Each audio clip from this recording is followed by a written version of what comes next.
Case study by Joshua Jackson, the PTA Gone Wild.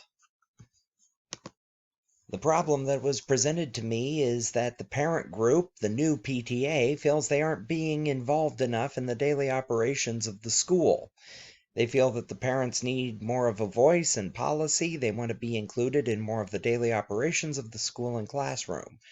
Early spring, the group made significant changes, pulling away from the association and going independent. They are no longer a part of the national PTA or state PTA associations. They then elected new officers, established committees, held meetings, and started talking to the community without informing me of any of these changes.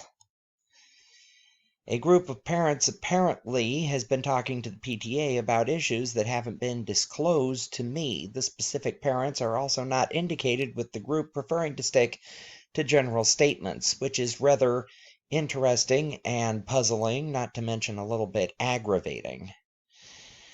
The parties speaking to the PTA must have said something significant to get the group to want to start monitoring the teachers in school and then propose policy. The PTA also apparently thinks that it will be okay with that I will be okay with just rubber stamping their proposals. However, there are legal issues. The proposals that the group is making, while they don't breach any contracts at this time, they could if the proposals were actually followed. Likewise, this could become an issue if teachers are being required to do additional work that wasn't in the contract or approved calendar. The proposal to have many more parent-teacher conferences and have the teachers each present would constitute a breach of contract unless the teachers and school board both agreed to the change, which is a part of negotiation, which we can assume has already been completed for the current school year, which means that you would have to go back in and amend the contract in the middle of the year, and let's see the union really agree with that one. The group definitely discriminated against me by not allowing me to attend or even know about the meetings. The additional desired monitoring without any specified purpose or goal would also constitute harassment of the teachers and staff, not to mention the potential violation of student rights under COPA and SIPA. Student confidentiality could be compromised.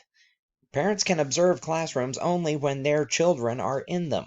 While parent groups can advise administration on policy, they can't propose it. That is the job of the school board. Teachers can't be required to work outside of their contracts without reasonable compensation. Calendars have to be approved by a majority of the teachers and the school board. The same with teacher contracts. Administration is given the responsibility of both proposing and enforcing policy, and therefore any policy changes, proposals, and so forth end up back on my desk as the principal. The PTA believes that they need to have oversight on the school rather than just advocacy because of the position the group has held in the past and the function that it served in the acquisition of the new addition to the school building.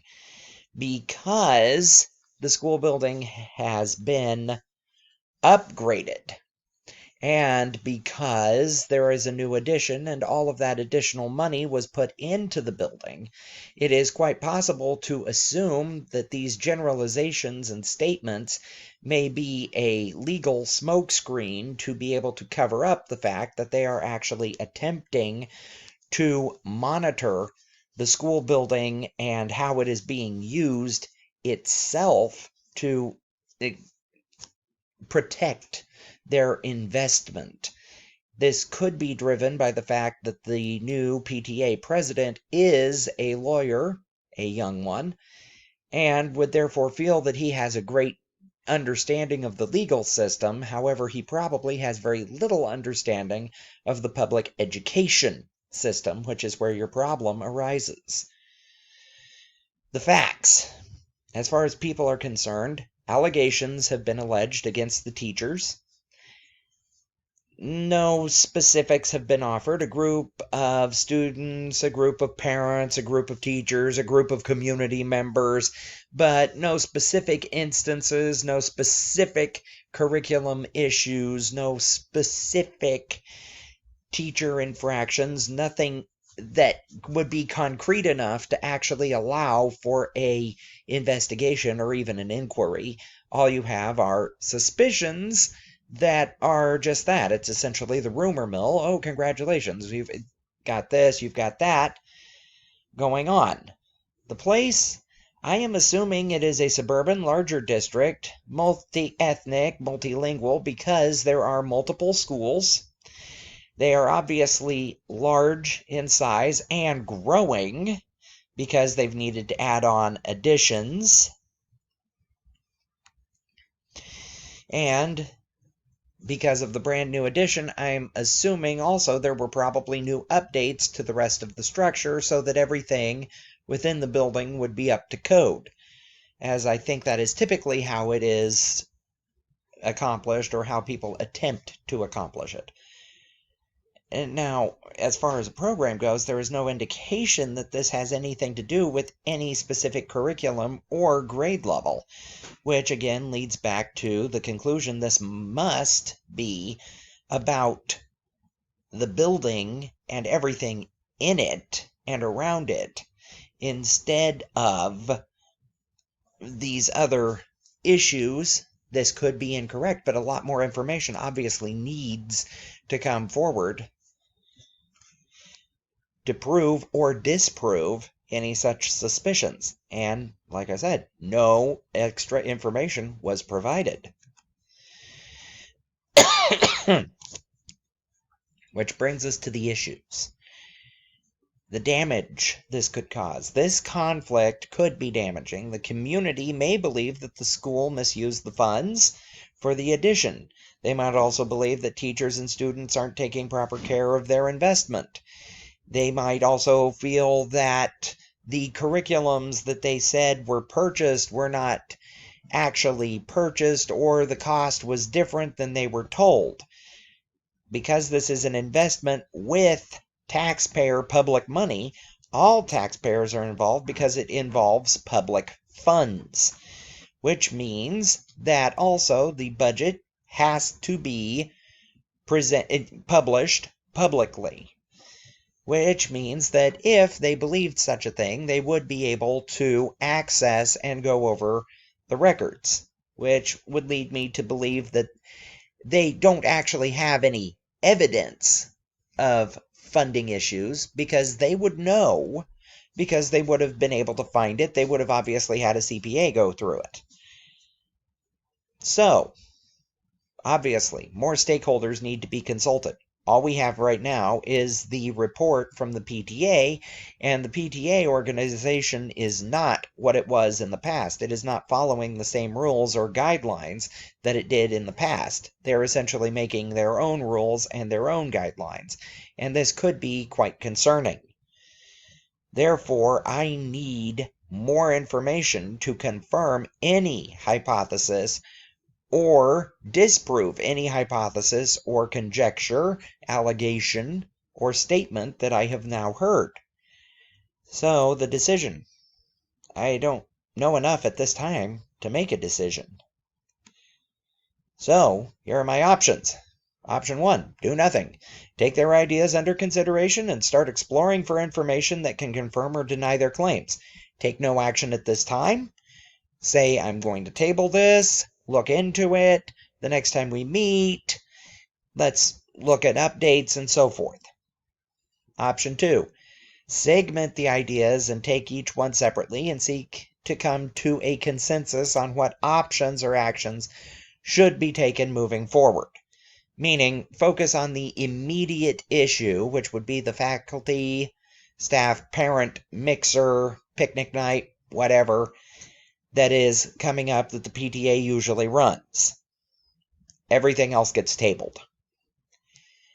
3, consider creating faculty committees to meet with the parent committees to come to an agreement or set of agreements that could be taken to the school board concerning and finding information, data, so forth, either proving or disproving any of these allegations.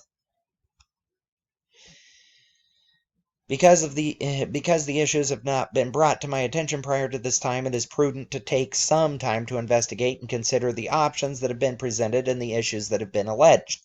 Because no specifics were provided and the allegations were vast, it may take some time to find any information that would be specific enough to lead to a solution. This will also require a lot of networking with others to gain additional information. Bearing this in mind, it will probably make the PTA feel that they are being ignored or brushed off and damage any relationships that I have had prior to this point. Option 2. Attempt to get additional specifics on the issues that are being brought up. Then, once the information has hopefully been acquired, take it under consideration and deal with the current time-worthy issue that is coming. Definitely have them put forward as many ideas as possible for the staff-parent meet and greet, because they have obviously been considering it and putting in a lot of time and effort toward it. Keep the conversation from going into anything that would require a modification of the teacher contract or calendar that have already been approved. Option 3, take all the information and proposals under advisement with the stated goal of getting faculty committees together to consider and discuss the issues that have been presented individually. These committees will then meet with the parent committees to discuss the issues and facts that are known, and then give a recommendation that could be taken to the school board for consideration concerning changes in policy, so on and so forth. My choice. I think with the current information and situation, the second option would probably be the best. So the plan, get the information, put together a committee, fill in the faculty if any issues are in their need-to-know sphere, investigate, schedule more meetings to acquire more information, start networking with other organizations, other schools' PTAs for information. This PTA is specific to my school. Other schools have other PTAs. They will have other information. They will be hearing other things from the community. Right now, what I need is information, and I need to know as much as possible. Once enough information is known about the remaining issues that have been presented to make a decision, make the decision warranted by the facts. Hopefully, the issues will be resolved and all parties will be satisfied. More than likely, the PTA will feel like they are getting the runaround, and the faculty will feel like they are getting blamed or suspected unjustly. This is a problem with an issue that is this vaguely stated. So the people that need to know, the faculty leadership, that's just the teachers that are on the leadership side, and the superintendent needs to be kept abreast of the situation. They are responsible for the district. They need to know. Unless more evidence is given, I believe that this could be dealt with informally. Make sure the PTA knows the limits of some of their proposals on the legal side, such as evaluations of teachers. If the plan doesn't work, switch to option 3 and start moving forward. I would start moving forward with this plan as on the back burner anyway, just because more knowledge and more understanding, more minds thinking on this is more likely to come to a better solution overall and over the long term.